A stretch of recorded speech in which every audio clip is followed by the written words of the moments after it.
Bonsoir, Londres. Permettez-moi tout d'abord de vous présenter mes équipes. Il est sur l'émetteur d'urgence! J'aime, comme beaucoup d'entre vous, le confort du train-train quotidien, le sentiment de sécurité et la tranquillité que procure ce qui est familier et répétitif. Bon Dieu. Je les apprécie comme tout un chacun.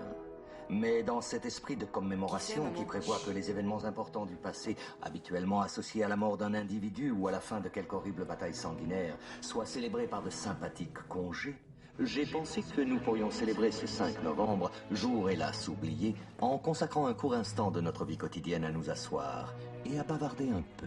Il existe bien sûr des personnes qui ne veulent pas que nous parlions.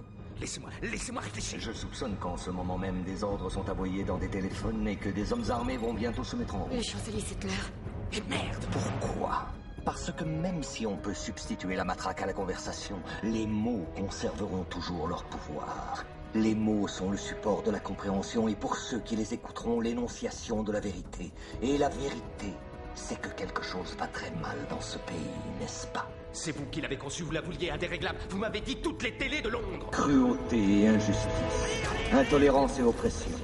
Et là où auparavant vous aviez la liberté de faire des objections, de parler comme bon vous semblait, vous avez maintenant des censeurs et des systèmes de surveillance vous contraignant à la conformité. Des caméras. Et sollicitant. Il nous faut des vos caméras. solutions. Comment est-ce arrivé? Qui est à blâmer? Bien sûr, il y a ceux qui sont plus responsables que les autres et qui devront en rendre compte. Mais, encore dans un souci de vérité, si vous cherchez le coupable, regardez simplement dans un miroir. Je sais pourquoi vous l'avez fait. Je sais que vous aviez peur. Qui pourrait se vanter du contraire? Guerre, terreur, maladie. Une myriade de problèmes a contribué à perturber votre jugement et à vous priver de votre bon sens. La peur a pris ce qu'il y avait de meilleur en vous, et dans votre panique, vous vous êtes tourné vers Adam Sutler, aujourd'hui chancelier. Il vous a promis de l'ordre, il vous a promis la paix. Tout ce qu'il a demandé en échange, c'est votre consentement silencieux et docile. Inspecteur, ils vont entrer. La nuit dernière, j'ai cherché à mettre fin à ce silence. La nuit dernière, j'ai détruit le Old Bailey pour rendre la mémoire à ce pays.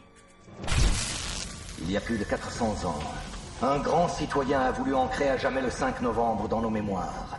Il espérait rappeler au monde qu'impartialité, justice et liberté sont plus que des mots. Ce sont des principes. Alors si vous n'avez rien vu, si vous ignorez toujours les crimes de ce gouvernement, je vous suggère de ne pas commémorer le 5 novembre. Mais si vous voyez ce que je vois, si vous ressentez ce que je ressens, si vous désirez ce que je désire, alors rangez-vous à mes côtés, dans un an à compter d'aujourd'hui, devant les grilles du Parlement, et ensemble, nous leur offrirons un 5 novembre gravé à jamais dans les mémoires.